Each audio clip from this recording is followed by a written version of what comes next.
Today on General Hospital, Michael tells Wiley about Willow and Drew's marriage. Sidwell has a business proposition for the Deception ladies. And Nina delivers good news to Willow. Christina stops by the Quartermain mansion, as Michael asked her to come by to help him explain to Wiley about his mom's marriage. Christina says she's always available to help with the kids, but she also can see he's having a rough time with all this too. Michael admits he is, and he also doesn't know how to explain this to Wiley without the boy seeing how furious he is.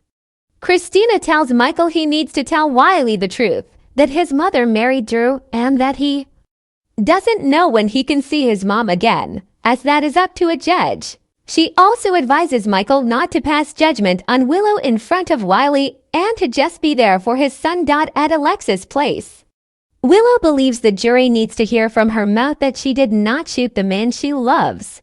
She flashes back too, telling Nina she didn't have to love Drew to marry him. Alexis agrees to put Willow through another test run, with Suzanne acting as a juror. Alexis takes Willow through the events of the night, and Willow insists she went for a dive after getting the upsetting news that Judge Heron had died. Alexis gets tough, asking her if she blamed Drew for losing her kids, which Willow insists she didn't. Alexis then launches into the fact that Wiley is her adopted son and not her biological child, and how Drew convinced her to keep Michael's children and family from seeing him while he was recovering from being burned, which did her no favors in court. Drew yells, "That's enough." Alexis explains it won't take much for Turner to make it look like Willow could have blamed Drew for losing her kids and was angry enough to shoot Drew that night. They continue with the mock questions, and Willow cries that she loves Drew so much and needs him, so how could anyone believe she would shoot him? Drew thinks that was an excellent performance, but Alexis says Willow can't say any of that on the stand, as it comes across as if she's just saying what she thinks the jury wants to hear. Alexis asks Suzanne what she thinks, and Suzanne says guilty. Suzanne explains that Willow came across as defensive, reacted sharply to specific questions, and volunteered too much, as if she had to justify everything she said. Suzanne says the one thing that came through loud and clear was how much she loves her children, which is also a liability, as it's obvious she'd do anything for them, including murder. At the station, Nathan, Dante, and Turner discuss the possibility that Curtis could be the one who shot Drew. The footage from the Savoy finally arrives on Nathan's tablet, and they watch it, stunned to see Selena Wu's face. Dante notes this isn't good for Curtis. Turner has issues with how Curtis could have gotten access to Edward's gun, which Dante admits they haven't figured out yet. Turner says they need to get those answers, otherwise, this could blow a hole in their case against Willow, while leaving gaps in any case against Curtis. In Portia's office, she meets with Isaiah and explains she's going to have to tell Curtis about them. She fills him in that she might become a suspect in Drew's shooting, so she needs to tell Curtis the truth that she was with him that night. Isaiah knows this could cause trouble, but he's willing to take it on and urges her to tell the truth if it will save her. In his office at Aurora, Curtis is on the phone making plans for a nursery when Nina arrives. She confesses to him that she knows about the baby, and that she also gave Portia's name to someone as a possible suspect in the shooting. Given that Drew was blackmailing her, Curtis is furious. Nina cries that she didn't mean to hurt Portia, but her child is on trial. Curtis says she may have just assured that his child is born in prison. They bicker, and Nina begins to realize Curtis suspects Portia may have shot Drew. They are interrupted when Nathan shows up and he asks Nina to step out. Once alone, Nathan places Curtis under arrest. Portia arrives outside Curtis' office, where Nina is waiting and wonders what is going on.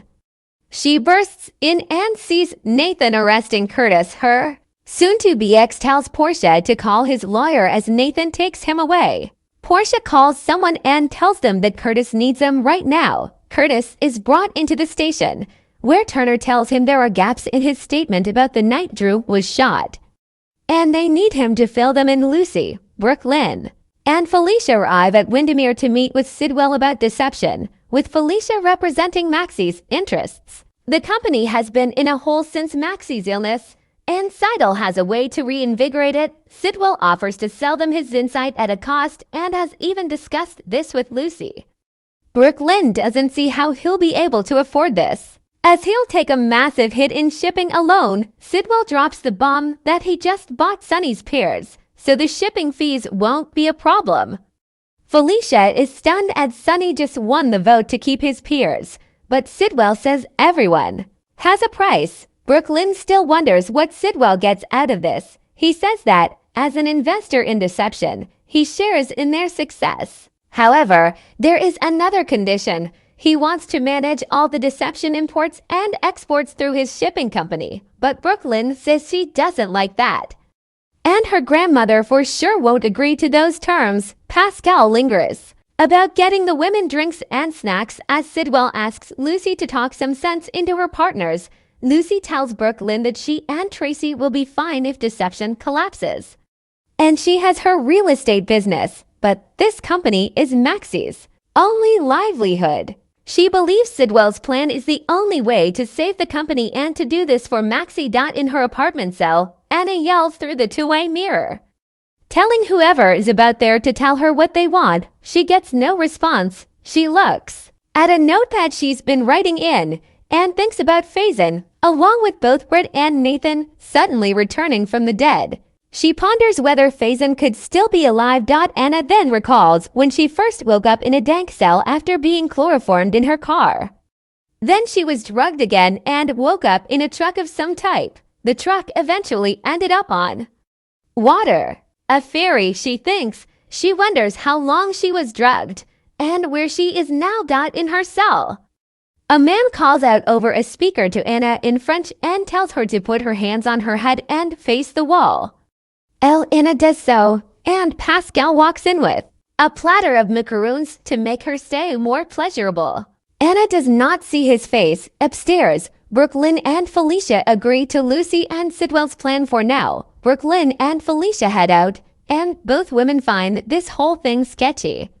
Felicia also knows Lucy's always had a weakness for men with deep pockets. In the living room, Lucy asks Sitwell to reassure her that this is the best thing for deception. He promises her that deception's success is vital to him, just as she is also vital to him. They passionately kiss. In the kitchen, Michael sits Wiley down and tells him that his mom married Drew. The boy asks why they couldn't be there, and Michael reminds him that they have to wait until the judge says he can see his mom.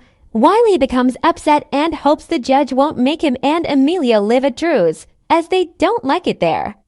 Michael embraces the boy and assures him he'll never have to leave here, as this is his home. As Alexis tries to convince Willow not to testify, Nina barges into the lawyer's home. She announces that nobody will have to testify, as the charges against Willow are about to be dropped. In the interrogation room, Turner shows Curtis a photo of Selena at his club and needs to know exactly what they discussed. In the squad room, Dante tells Nathan he did a good job, but he personally won't be happy if Curtis is their guy. Nathan points out that it lets Willow and Michael off the hook. Just then, Curtis is brought out, and Turner has him charged with making a false statement and obstruction of justice, each but not with attempted murder. What did Curtis tell her? Finally, at the hospital, Portia cries to Isaiah about Curtis' arrest and how this is all her fault for getting blackmailed by Drew, as Isaiah asks what Drew had on her. Portia grabs her stomach and doubles over in pain on the next General Hospital. Britt tries to keep Portia calm and promises her that she's here for her.